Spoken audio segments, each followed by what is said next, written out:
Halo semuanya, kali ini kita memulai penerbangan dengan menggunakan maskapai Etihad Airways EY475.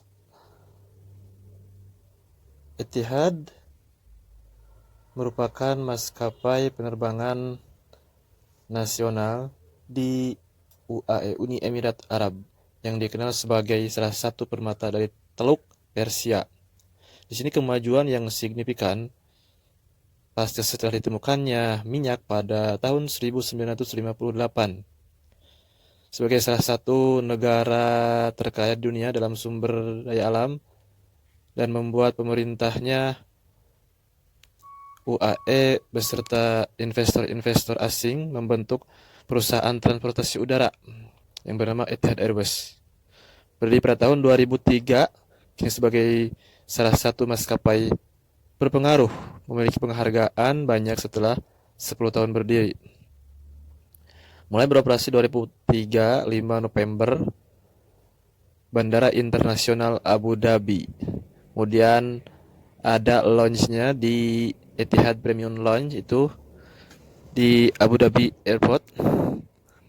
Kemudian armadanya sebanyak 96, bertujuan ke 56 tujuan.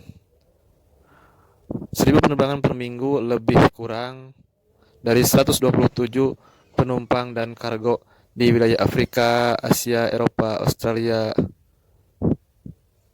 Dan kemudian pesawat Airbus Boeing per Februari 2020 mengangkut 14,8 juta penumpang dan meningkat 22% dari tahun-tahun sebelumnya. Pendapatan sebesar 9,2 miliar, laba bersih sebesar 100 juta dolar lebih kurang. Dengan menurunnya keuntungan maskapai yang meningkatnya utang dari maskapai gabungan bernama Gulf membuat suatu kesimpulan di tengah masyarakat bahwa negara harus segera menarik diri dari aliansi maskapai yang terus merugi. Sehingga Emir Uni Emirat Arab membuat keputusan merealisasikan transportasi tanpa batas dengan didirikannya maskapai yang bernama Etihad dengan modal uang sebanyak 500 juta dolar yang dipinjam dari Tamlin Has Airways. Terkesan dengan keberhasilan maskapai, Etihad membuat gebrakan baru dengan memesan 5 armada baru Boeing 777-300ER dan 24 armada Airbus berbagai jenis termasuk A380. Pemindahan pasar di Timur Tengah ini membuat kalangan maskapai di Timur Tengah seperti Qatar, Emirates menjadi tersaingi. Itulah Qatar dan Emirates itu adalah maskapai terbaik di dunia. Pecinta dunia penerbangan sebagian besar pasti sudah tidak asing lagi dengan pesawat yang satu ini. Maskapai berasal dari Uni Emirat Arab.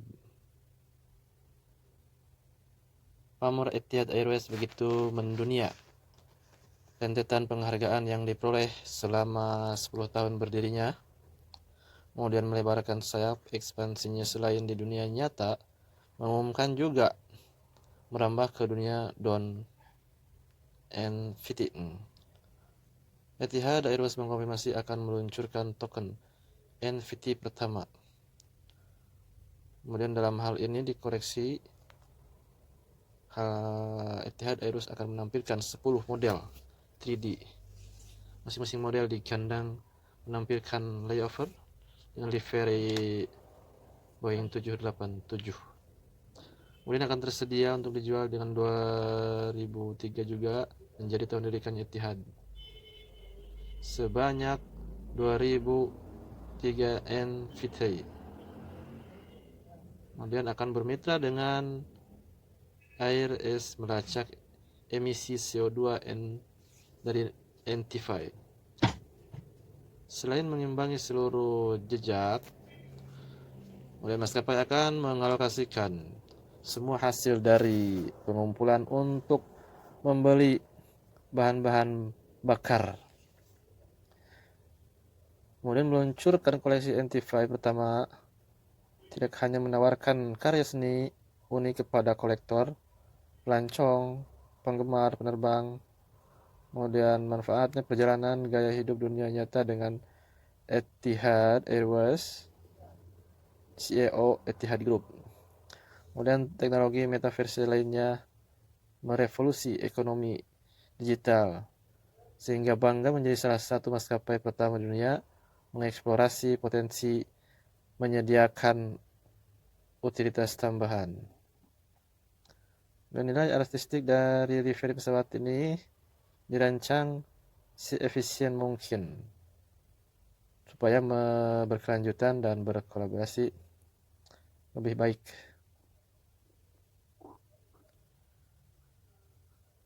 Kemudian Qatar Airways menjadi maskapai pertama di dunia yang masuk metaverse, kenalkan awak kabin metahuman. Saya pesawat copot, pernah mengalami copot juga, dan menariknya bahwa manfaat dari status Etihad Guest Silver cukup terbatas, meskipun ada beberapa keuntungan. 25% bonus miles, prioritas check-in, akses ruang tunggu di Abu Dhabi, bagasi ekstra, dan kursi ekonomi standar gratis. Nah, inilah alasan dasarnya maskapai berbiaya rendah pada saat ini. Dan Etihad menjadi salah satu maskapai pertama yang masuk ke dunia NFT. Kemudian menarik bagi orang banyak, kesempatan membeli status Etihad Guest Silver hanya dengan 5 juta. Ada juga 5 juta membeli Etihad Guest. Kalau dari 0 menuju Silver itu adalah sampai 14.000 miles lebih kurang. Itu pernah, itu sekali PP tuh dari Jakarta, Abu Dhabi, Kairo, itu sekitar PP itu dapat 3 kali lah sampai ke Silver itu, 3 kali return lebih kurang.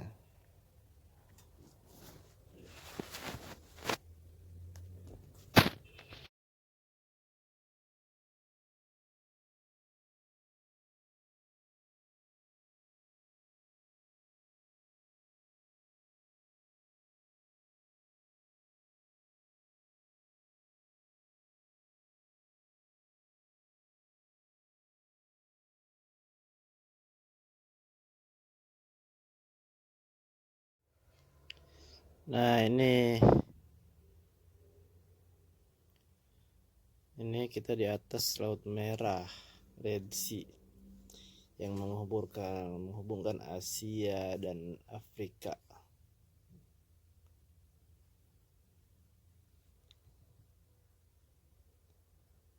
Nah, ini ada pantai namanya Hurghada, Sharm el-Sheikh.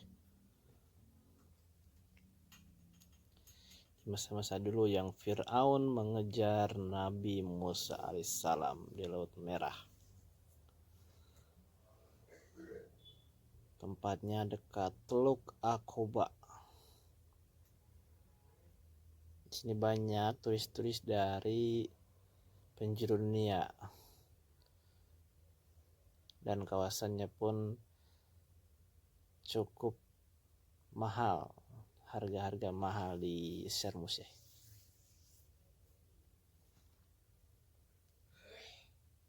Nah, ini cukup indah juga itu, pinggir pantai, banyak hotel-hotel seperti Bali lah.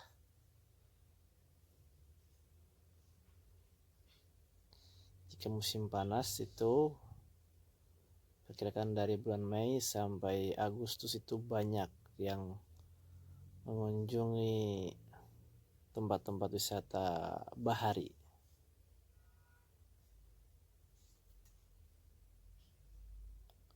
Oke, terima kasih semuanya, cukupkan sekian, semoga bermanfaat. Bye bye.